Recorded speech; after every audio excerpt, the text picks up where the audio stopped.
Good afternoon, Seattle. I'm very excited to share a few words with you, and I want to present the 2025 State of the City Address. And I have to tell you, there's so much to say, there's so much to do. I'm honored to be joined by so many distinguished guests, the members of the Seattle City Council, King County Council, City Attorney Ann Davidson and King County Prosecutor Lisa Mannion, our community leaders, residents, friends, business leaders, nonprofit leaders, people from every neighborhood in the city. Thank you for being here. Now, I don't think all of you attend the symphony sometimes. Maybe you do. I don't know. But it seems like nothing gets people more excited than hearing a politician speak. So thank you for being here in this great hall, and here we go. Again, I want to thank Benaria Hall for hosting us. The Garfield band, as Kenny mentioned, were just awesome. As an intern in our office, Kenny should know that he inspired me.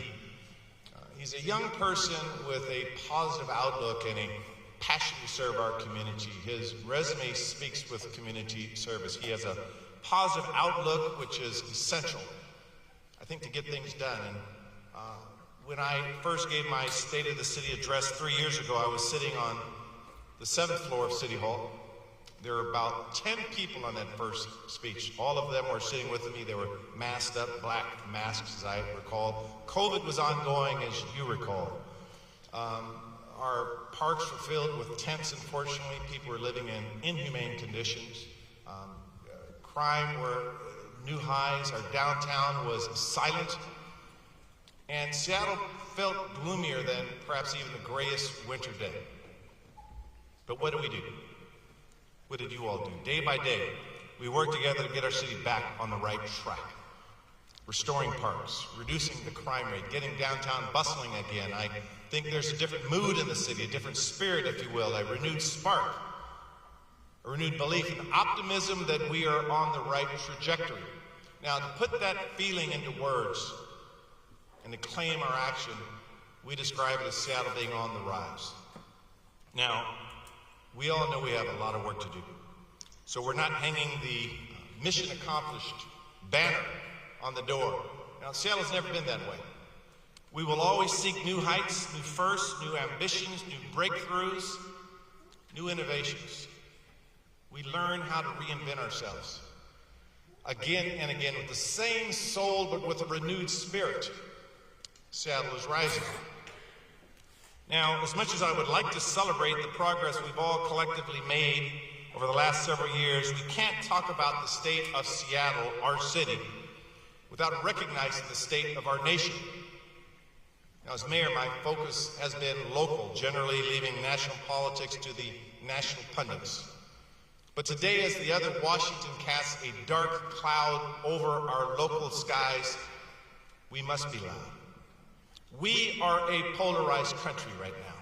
Make no mistake about that, I will not mince words. We have a federal administration focused on division and working every day to drive us apart.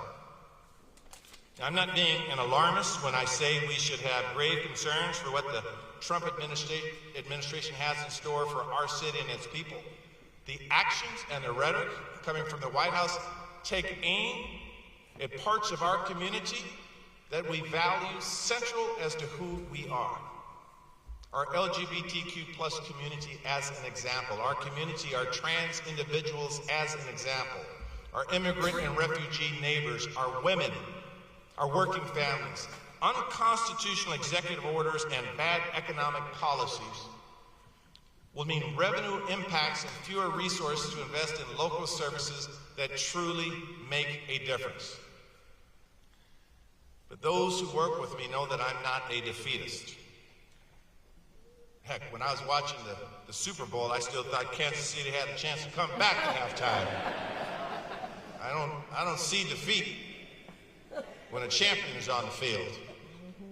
So let me be clear, when Seattle's local values and our policies and our priorities are challenged by unlawful federal actions, we will not hesitate to do everything in our power to defend our people and our rights.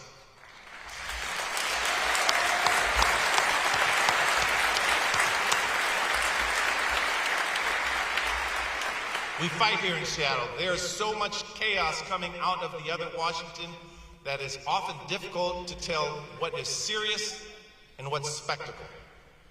Now, our office is collaborating closely with state and local government partners to provide a coordinated and very appropriate rapid response. Attorney General Nick Brown is ensuring that Washington State remains at the forefront of protecting our constitutional rights. Just last week, the city of Seattle announced that it will join local governments from around the country in suing the Trump administration over the withholding of federal funds based on our sanctuary status. We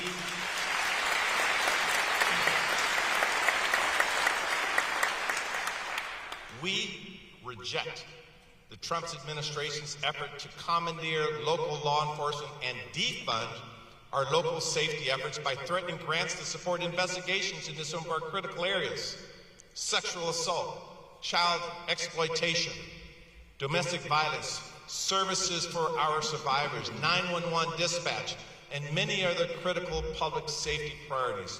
Before the change in administrations, I issued a mayoral directive making clear that SPD and city employees will continue to follow state and local laws, serving all residents, no matter their immigration status. We will continue to work with our immigrant community, making sure they know their rights and they have our support.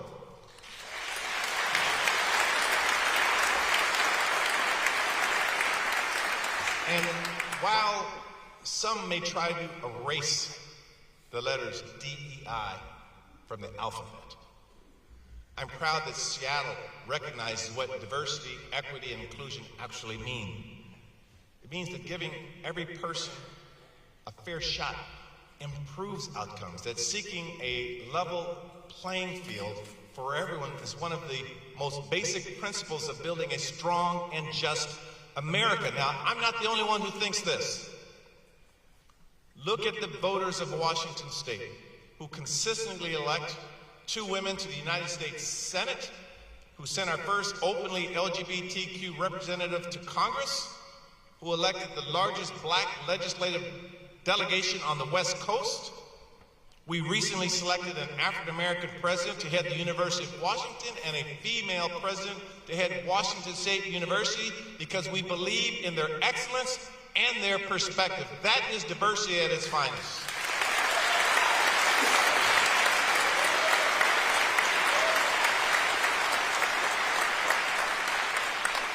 And for those cougs out there, outside of the Apple Cup, I give nothing but love to WSU. It's just during that week. The antidote to the toxicity of polarization is a united effort. Now, Seattle has a spark to do it. The transformation of our waterfront is a clear example, one of the greatest examples of what we can achieve when we work together. Workers, our tribes, businesses, civic leaders, philanthropic communities, bringing life to the radical vision and incredible promise for a new Emerald City Coast. Sort of throwing that name out there for fit a little bit. You know, I want to thank Mayor Nichols, who's joining us with us today. I talked to Mayor Nichols before I gave my speech. Wave your hand. Where are you? There you go. It was his vision and leadership that set us on a path to change our city for the better. And Greg, thank you for that. Opening Overlook Walk propelled a new perspective for our city. First, a panoramic look at its beauty and an outlook of optimism radiating throughout Seattle, a ray of hope. Rare is the park that arrives as a landmark. Rare is an instant rival to our worldly known Space Needle. Rare is the infrastructure that inspires us all. So if you've been to Overlook Walk, you've looked out on a clear day, you look at the mountains and the sound and the people and the buildings, and you understand exactly what I'm saying when I describe Seattle being on the rise. So this year, 2025, we will unveil the completed waterfront project with all 20 acres of new public space, and I, as your mayor, couldn't be more excited.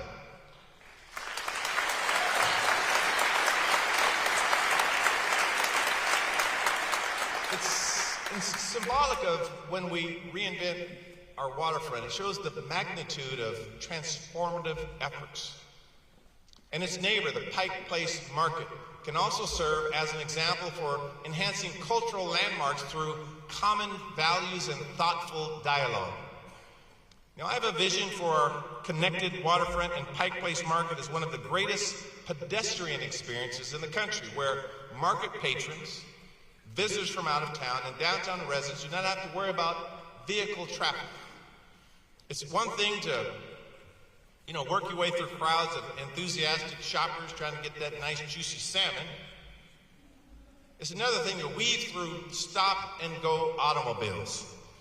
So achieving this goal will require ingenuity and, frankly, common sense. So as we make considerations for merchants and deliveries and ADA access, all of this will be put together in what we will propose. Now, unfortunately, we also have to look at this through another lens, and that will be the lens of the horrific and horrible vehicle attack in New Orleans. Now, I'm committed to bringing together our city departments, our market leadership, and other stakeholders to make sure this vision becomes a reality. Now, nearby at the Seattle Center, we have a campus full of amazing assets that welcomed 10.5 million visitors last year to create lifelong memories. Right now, at this moment, I have an announcement to make.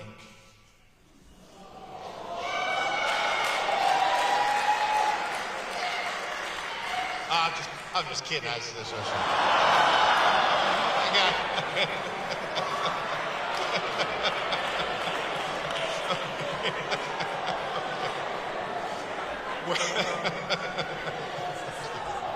Okay. It's a long speech. I had to break it up a little bit here. Now, what you really do want, though, is what everyone's been waiting for, and that's what I'm about to announce, is our new Memorial Stadium this July.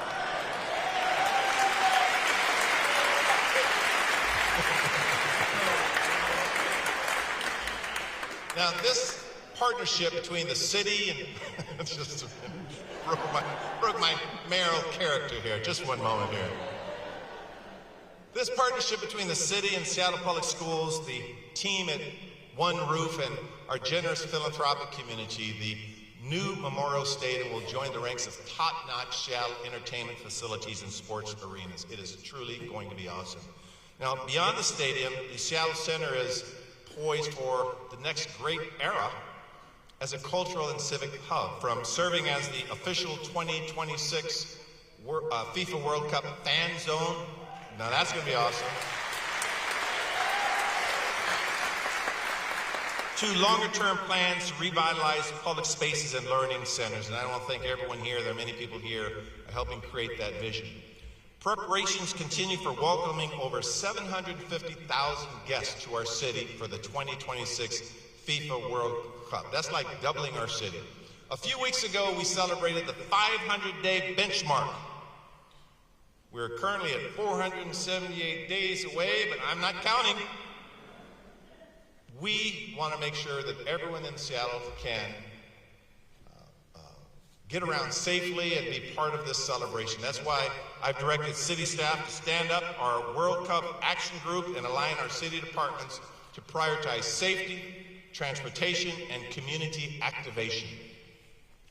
We're working with partners to secure the resources and support needed for a safe and enjoyable experience and to move people in and out of Seattle efficiently, with a commitment to helping 80% of our visitors navigate their trip without the use of a car. So I recently chaired a meeting with the other host city mayors to identify common challenges, create solutions, and secure funding. Later this week, I'll be meeting with some of these same mayors as well. Now, I have a loud voice on our needs, but it is even louder when I'm joined by the Los Angeles, Philadelphia, and Kansas City and other host cities who have football teams a little better than the Seahawks, by the way. I thought I'd throw that in there. But there's strength in numbers in trying to make sure that our cities are prepared. Now, in Seattle, we are determined to host matches in ways that reflect our values, and I recognize members of our local organizing committee here. This will include a Juneteenth match featuring the U.S. men's national team and a Pride Week match. Now, how awesome is that?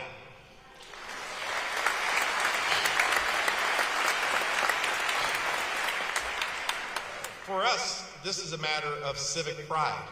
So this year's One Day of Service, to put a little plug in there, embraces a similar theme of civic pride and local values. So this year it will be July 12th.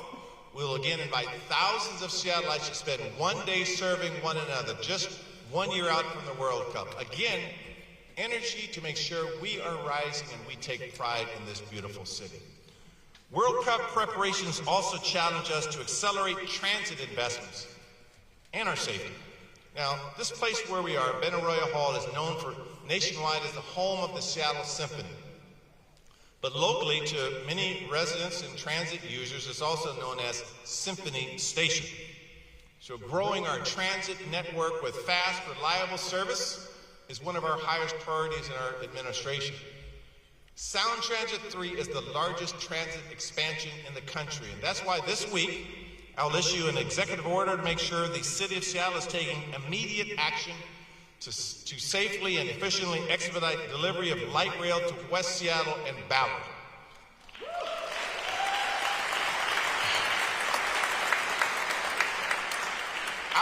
Our collective efforts will include a newly expanded Office of Waterfront, Civic Projects, and Sound Transit that will be led by Director Angela Brady, who is a superstar in her own right, which will be at the center of orchestrating a surge in staff of up to 50 city employees, supporting project design, engineering, station planning, permitting, and even more. So we will propose, and I know I got several members of the City Council like, what?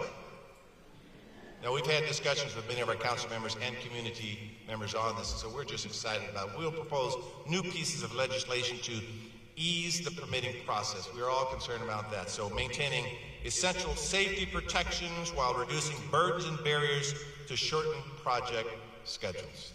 This becomes critical. This could save more money, more time, and perhaps a year off of project time. Our region is clamoring for light rail expansion. That has become very clear. So this executive order represents the city's pledge to do our part to get things done as quickly as possible. We should pause for a moment and say that last year our Seattle voters, thanks to the work of all of you, overwhelmingly approved an unprecedented investment in making our city's transportation system more safe, connected, and reliable through the Keep Seattle Moving Transportation Levy. Everyone in this room, particularly the City Council, everyone in this room should be very proud of that. Let's give ourselves a hand on that levy.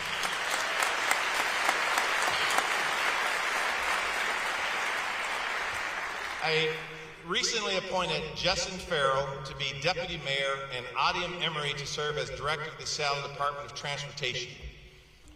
Now, Deputy Mayor Farrell, which rhymes with Mayor Harrell, by the way, is hitting the ground running on our transportation, parks, and climate portfolio. And we're very proud of her leadership. And Director Emery, having spent nearly 30 years at SDOT, starting as an intern, then as an engineer, and now as director, is the best person equipped to deliver our plan of action.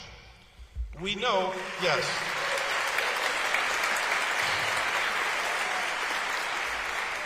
Now, we all know that the transportation sector is the biggest contributor to greenhouse emissions in Seattle, and that's why transit expansion and our transportation levy are critical elements in our fight against climate change. Now, we also recognize the federal government's agenda on climate change. It's sort of, let's close our eyes, pour fuel on the fire, and just pretend it's not happening. Smoke everywhere, but let's pretend it's not happening. Now, that approach is destined to fail, and it's destined to kill our planet. And that is why cities need to step up and take action in their place. And that is what all of you are doing with us. Our administration, led by passing nation-leading building emissions performance standards and by supporting electrification in new buildings and heat pumps in homes. With a focus on transportation, next month I will issue an executive order to update our 2013 Climate Action Plan to reduce emissions, build resilience, and grow a green economy through good union jobs.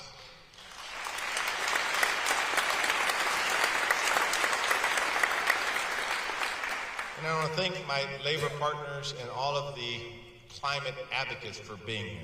Together, the improvements we are delivering, from the waterfront to Pike Place, the World Cup to sound transit, climate and transportation actions, we will shape Seattle for generations. A more inviting, walkable, sustainable, and dare I say, fun Seattle. Now I want to take a moment again to thank the team here, right here at Benaroya Hall, including Acting CEO Maria Yang, Symphony staff, and the professionals with IATSE Local 15, who have helped make this event possible.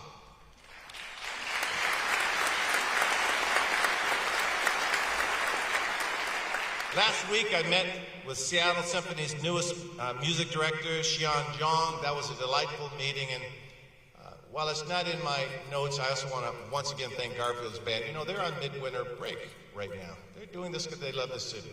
They love the city, we love them. So we share a deep appreciation for everyone here. Benaroya is a cultural hub for downtown, for Seattle, and for the entire Pacific Northwest. Benaroya's efforts are aligned with the vision laid out in our Downtown Activation Plan, affectionately referred to as DAP. This is a city center that goes way beyond Monday to Friday as a pit stop, instead serves as a dynamic Sunday to Sunday neighborhood. Now, our energetic downtown efforts are bolstered by improvements in more safe and welcoming conditions just down the street from where we are now.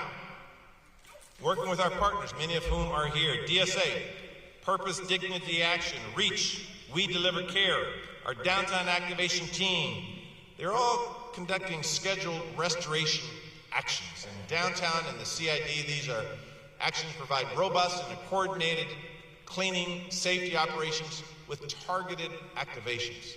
Consistently committed employees doing this work. Now, in the 5 months since we've launched this pilot, priority 1 calls are down 50%. EMS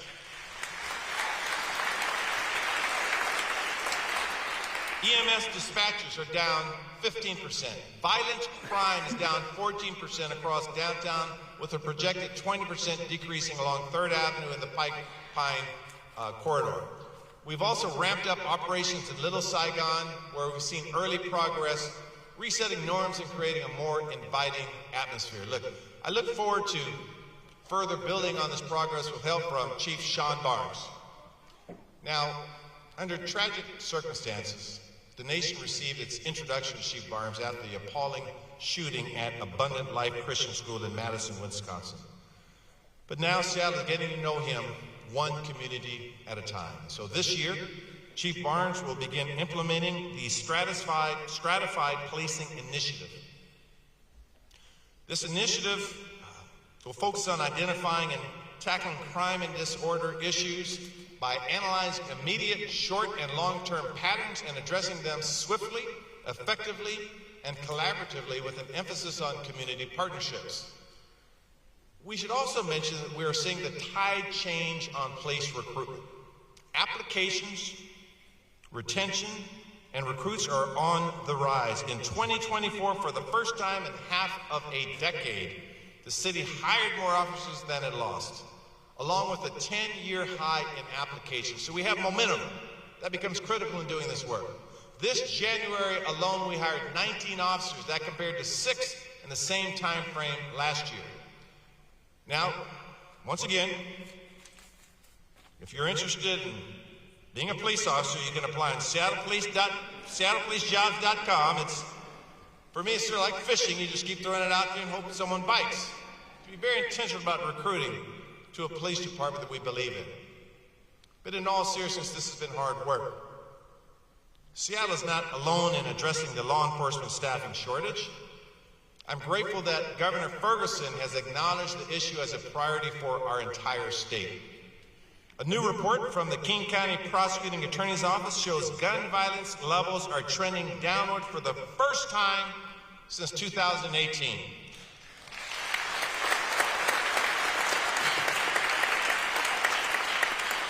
So together we're strengthening programs that reduce youth gun violence. We're taking action to hold gun traffickers accountable and advocating for reforms to help keep deadly weapons out of the wrong hands. Public safety is my highest priority as mayor. And I believe every community member, every member, should trust that when 911 is called, they will receive the most effective and most appropriate response for their needs. Our care department is making that possible through both 911 dispatch and behavioral health crisis care responders. Now, just 2 years ago, I announced during this speech the establishment of the care department, the concept, the foundation. And only a year and a half ago, our first team of 6 responders turned the concept notion into a reality. Now, since then, care responders have deployed to more than 1,400 calls with a focus on issues related to behavioral health, providing support that didn't previously exist to those suffering on our streets. Now, they're staffed with 24 responders. CARE is helping people beyond downtown with responders on both the North End and on Capitol Hill, and over the next 2 months, we will finish our citywide deployment of CARE officers, CARE employees on the South End and in West Seattle. So,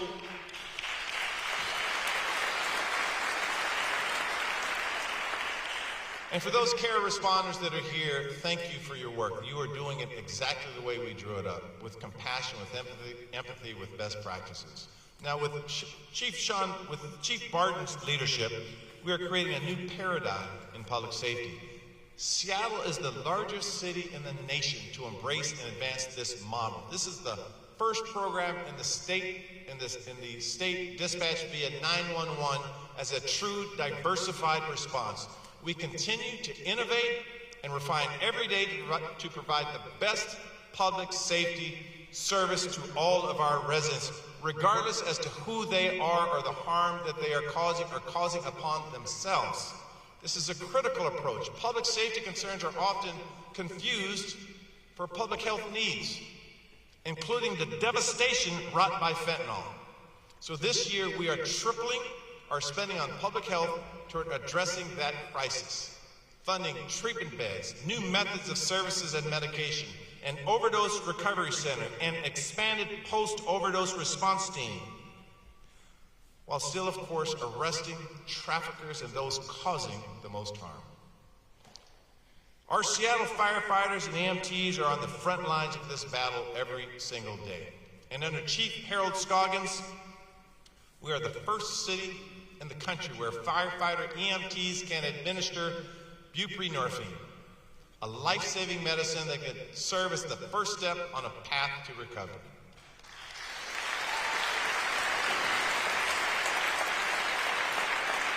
In partnership with service providers in King County, this is working. In 2024, fatal overdoses fell 25% here in Seattle, outpacing the county as a whole.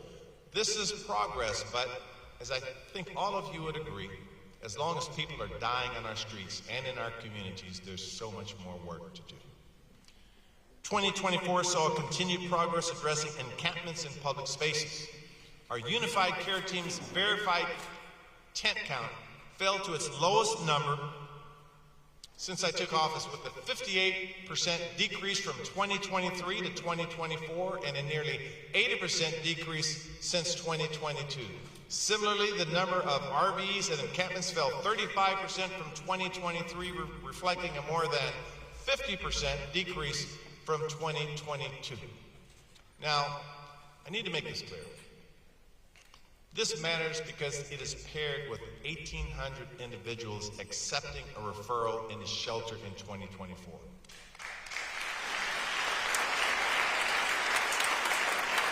And in our humane grassroots approach, while not every person will say yes and come indoors this time, we will continue to ask and create spaces for people to recover, because no, perhaps it just means not now, because we believe that every person deserves shelter. Seattle is home to nearly 85% of all tiny homes in King County. And I should repeat that because there's been a lot written about surplus of tiny homes. Seattle is home to nearly 85% of all tiny homes in King County.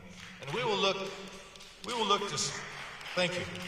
We will look to stand up additional, that was City Council clapping, by the way. And we will look to stand up additional non-congregate shelter this year. But Seattle alone cannot provide enough shelter to serve all of King County. And so that's why I'm very grateful for CEO Dr. Kelly Kinnison's leadership at the King County Regional Homelessness Authority, and why I'm pleased that the more streamlined governance structure is allowing us to provide improved clarity and cooperation. I look forward to our ongoing partnership. But as you've heard me say before, and I believe it is the mantra of many of you in this room, the solution to homelessness is housing. I want Seattle to be an affordable city that anyone can call home, a livable city that everyone can enjoy calling home, a place with housing for your kids and my kids, for seniors, for people coming out of homelessness, for working families. Under our administration, we've made the largest investments toward affordable housing in Seattle's history. These investments have helped open more than 5,100 units of affordable housing, including nearly 1,500 units of permanent supportive housing since 2022. Now, perhaps no project better represents the opportunity of affordable housing than our Fort Lawton proposal. Many of you have heard pieces of this proposal.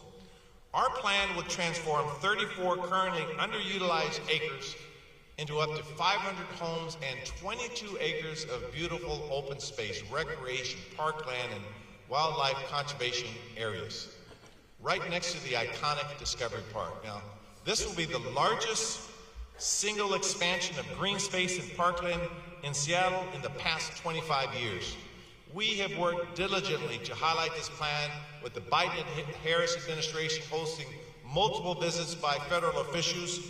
I personally spoke with the HUD chair right before the administration change, and this is great work. I'm excited to share that right before the Biden administration and HUD Secretary Totten left office, a significant portion of the Seattle City's application to the 2025 Fort Lawton redevelopment plan was approved.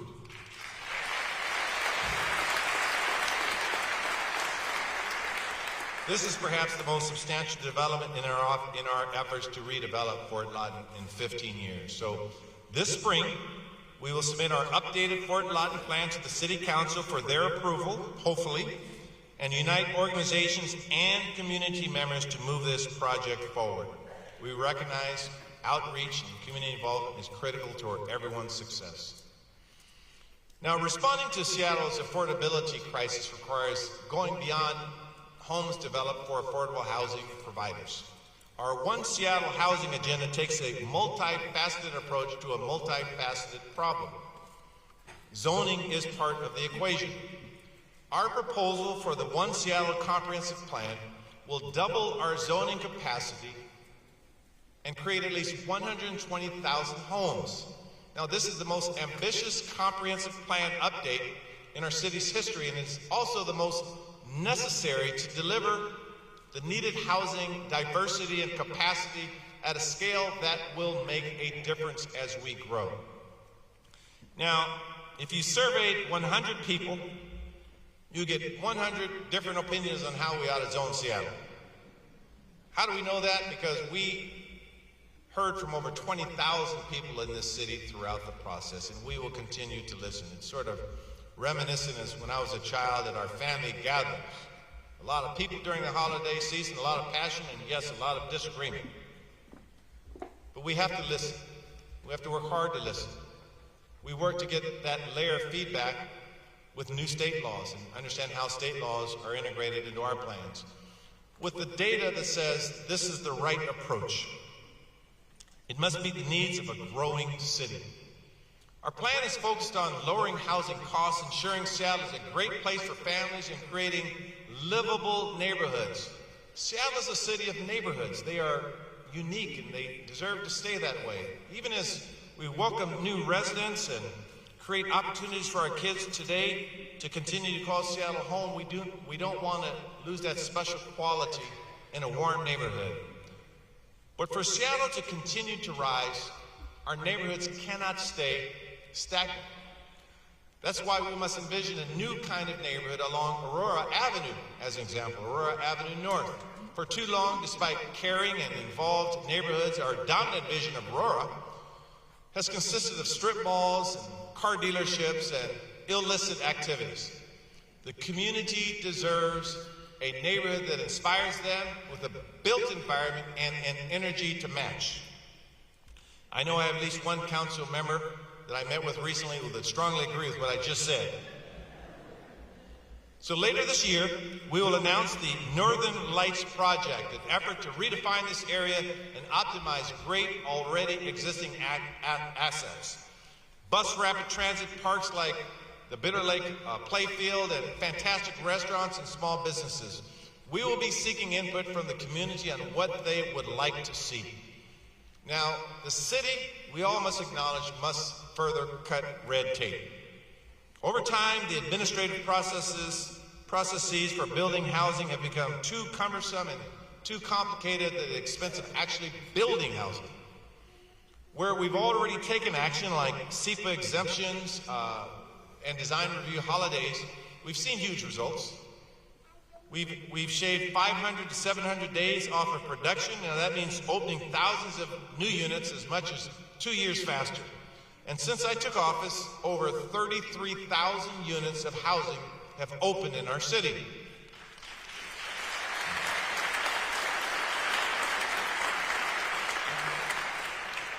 Take a project at 1120 John Street, the location of the old Seattle Times building.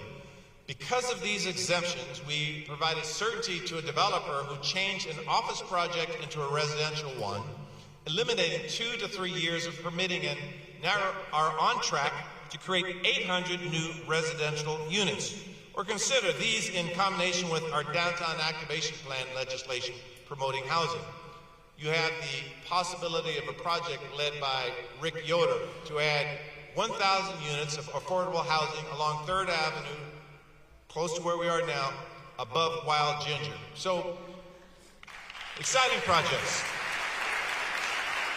So, in the coming weeks, we will send to the City Council legislation to streamline design review for projects of all kinds, reducing timelines by up to 50% to make it easier to build without sacrificing building safety or aesthetics.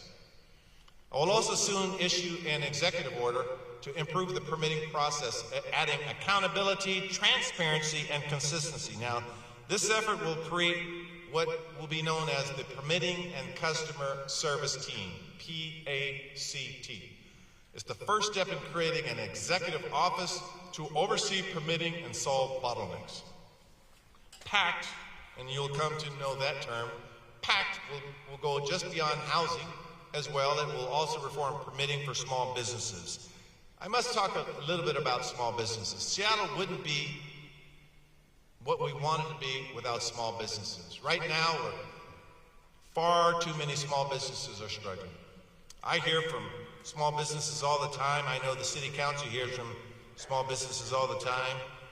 I don't know about the King County Council. You guys hear from small business all the time? I'm sure you do.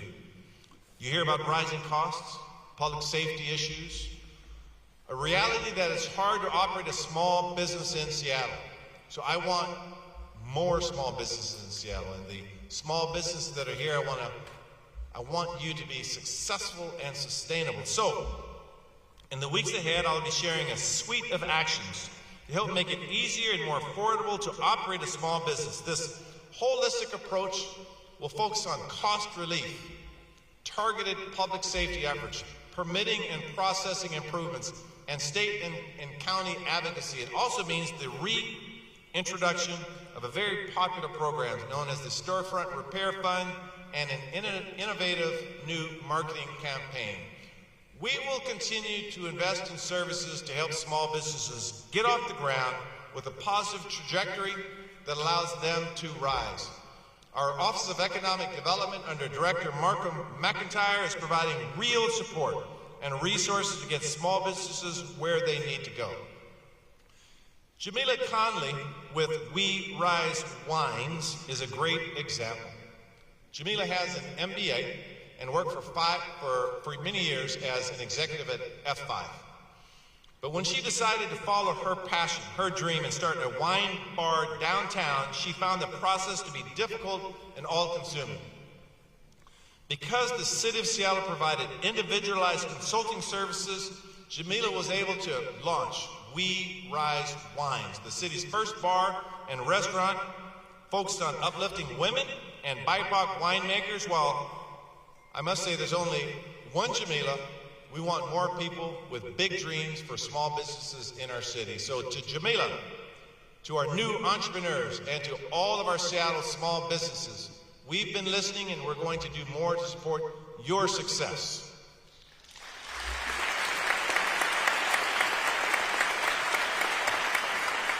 Now, mentioning that wine bar, I must say that after this long-ass speech, we should all have it and get a drink. Well, you know I don't drink. And if Garfield students are here, you have to be 21, by the way. But I know there are some future leaders and entrepreneurs here today. I want to again thank the Garfield Band. I want to thank the director Sessick, the conductor Saunders, and all the students and parents here today. The Garfield Music Program and the Garfield Jazz Ensemble are nationally renowned, and we are lucky to see them perform at a location that is up to their standards. I also want to wish the Jazz Ensemble good luck at the essentially Ellington Jazz Band in a few months, along with Roosevelt High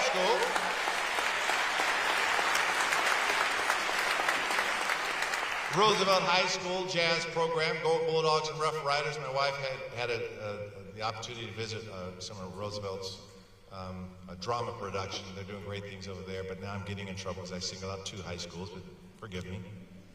There's one Bulldog I want to call out in specifically, Senior Miles Hempel. Now, Miles is advancing to the state tournament in wrestling this week, and he's also a member of the band as a drummer. I've actually watched Miles finish wrestling practice and then go and put his drum sticks in his hand and get out there and motivate the basketball team. And on weekends, he waits tables at Geraldine's in Columbia City, where he happened to talk last Sunday, and he picks up the dishes and he pours coffee, and pours a mean cup of coffee, by the way. He was here this morning with us. Like Miles, like Kenny, like our students and our young people, they inspired me. I hope they inspire you. We owe them a city that provides every opportunity for their success. To make this a reality, make sure our city welcomes and keeps families in our neighborhoods. I'll announce details very shortly of my proposed renewal of the Seattle's Families Education Preschool and Promise Levy in March, and it is designed to do exactly that. Now, this levy has changed and adopted over the years, which it should. The name is simply now a lot of words to describe a very simple concept: to make this a city that embraces and supports young people from cradle to career. The investments I'll announce will put an even greater focus on childcare, a cost burden for families in the city that is already too expensive for too many. We'll add more hours of childcare and more after-school care in and near Seattle elementary schools. We'll focus more on the summer programs needed to keep kids engaged and learning and growing and thriving. A decade ago, we crafted a preschool program that is now nationally recognized and serves as 2,500 kids across 98 classrooms thrive. We must bring that same boldness to childcare. Seattle can be a national leader in this regard, to get kids off on the right foot, to support working families and keep Seattle on the rise with a new generation of leaders. We'll do more to open doors for young people to enter well-paying jobs in trades, union jobs, public service, and we're going to keep our kids safer in school and on their way to school by providing additional staffing and violence prevention. Our proposal will continue the work Seattle has led to stand up additional in-school health centers and provide culturally competent, accessible mental health support to students and young people across our city.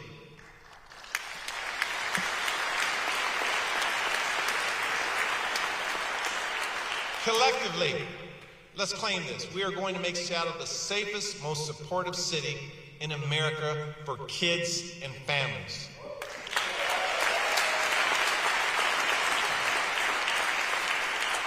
I can't help but think of what Anya Peterson, a sophomore at Nathan Hale High School and the Seattle Youth Commissioner, shared with me very recently. She spoke about the lingering trauma of the pandemic and how so many students are still working to recover. But she also spoke of how students use resources like these to empower and build resilience and find strength and grow toward a brighter future. So we say collectively, family, to Anya, to Kenny, to Miles, and all the young people in our city, please know that we hear you.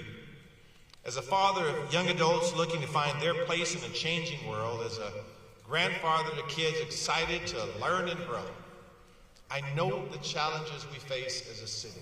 We are not blind to them. I know the challenges we face as a nation. But please know and believe that I wake up every day ready to seize the opportunity to do right by you and the next generation. While we are making great progress, I know we still have real challenges in front of us. But through smart policy, through courage, targeted investments, programs that work, we will rise. We are rising. Now take it not just from your mayor or from a former Garfield High School student. Take it from what you see and feel yourselves as the leaders of this city. The city is on the rise. I know these words and this speech is somewhat long, but the stakes are high right now. The stakes are high in our lives right now for our children, and that's why we wanted to theme it with our children. But we rise together. We always do, and we always will. Thank you very much.